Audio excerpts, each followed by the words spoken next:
What I'd like to talk about today are my experiences as an actor working on the infamous film The Human Centipede 2.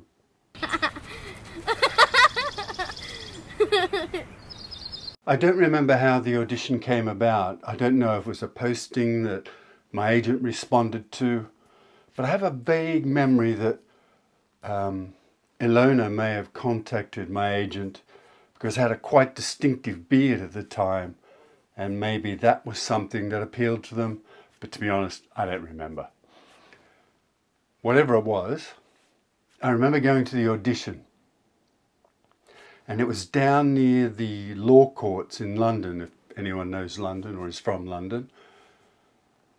And I went into the casting with Tom Six and Ilona Six, director and producer, and we chatted for a bit, and then I don't remember the specifics of it, but I had to do this sort of mix of improvisation and not mind game, but imagination sort of game.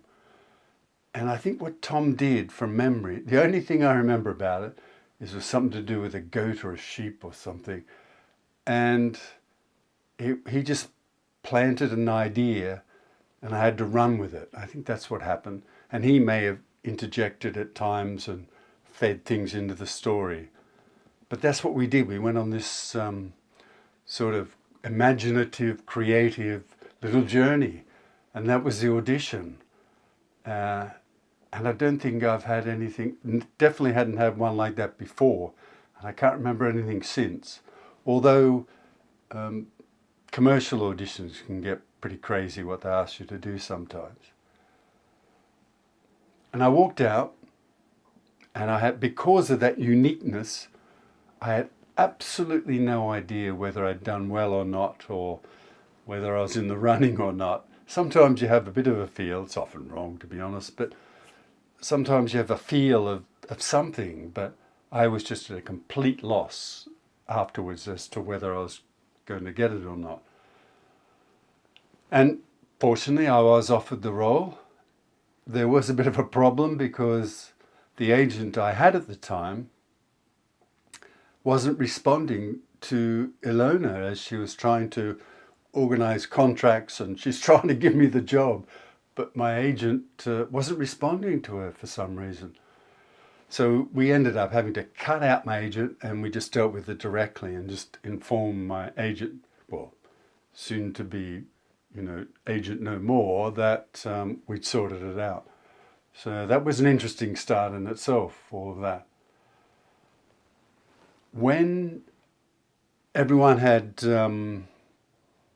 I assume they had everyone, I think, cast and crew, and they took us all into Soho to a screening room and showed us the first Human Centipede movie.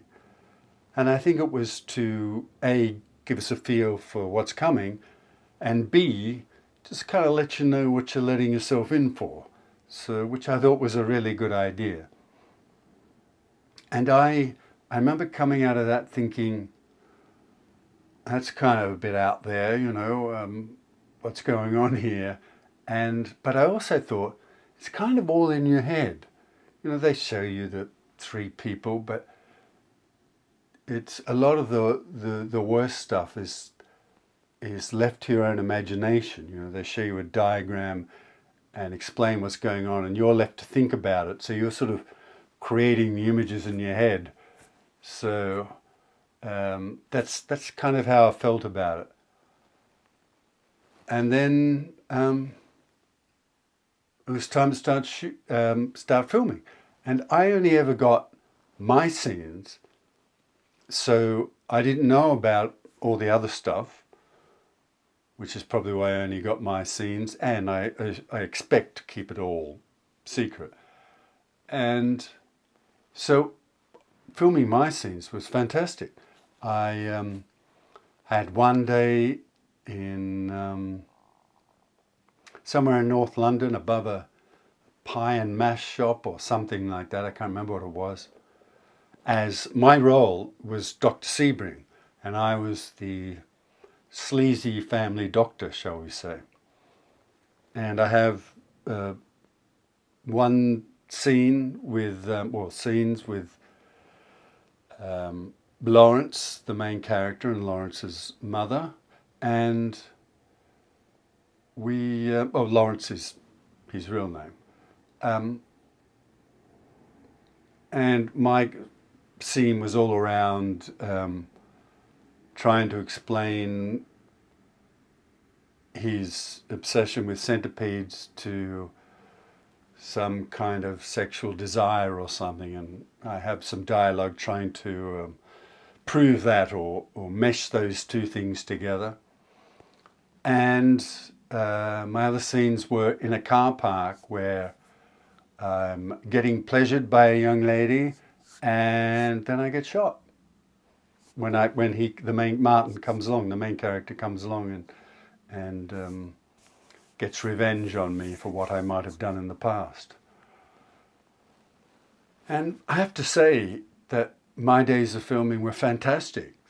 There was a lot of, even though, if you see the film, you might think it's kind of a dark film, but when we were filming, I mean, all the other cast, the crew, everyone was fantastic, and we found humor in dark situations when we were doing it, and it was fun.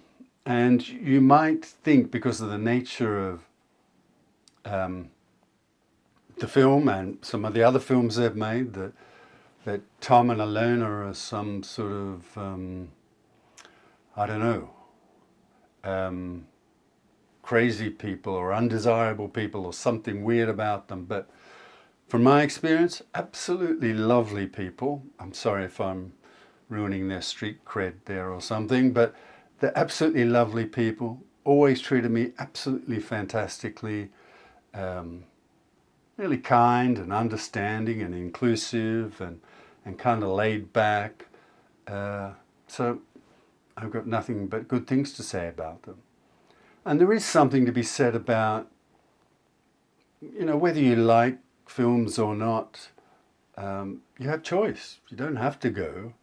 But I think we always have to have space for people to push the boundaries in every aspect of life.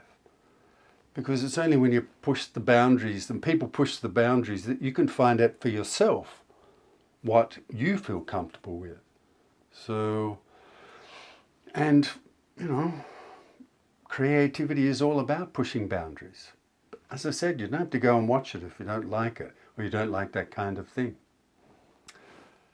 So we made the film, all was good. I had no idea what was going on in that warehouse until we had a cast and crew screening. And I'm not going to deny it. It shocked me a bit.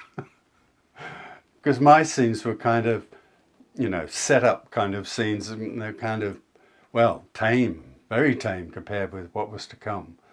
And when I walked out, I wasn't sure what to make of it. I'm not going to lie to you. It sort of stirred me up, which I guess is the purpose of the film. So, yeah.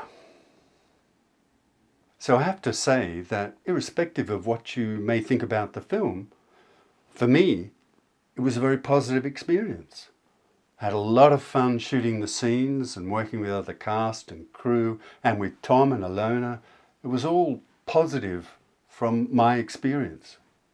Thank you for watching. It'd be great if you could subscribe, like, press the notifications, and leave a comment below. I'd love to hear what you think. I hope to see you in the next one.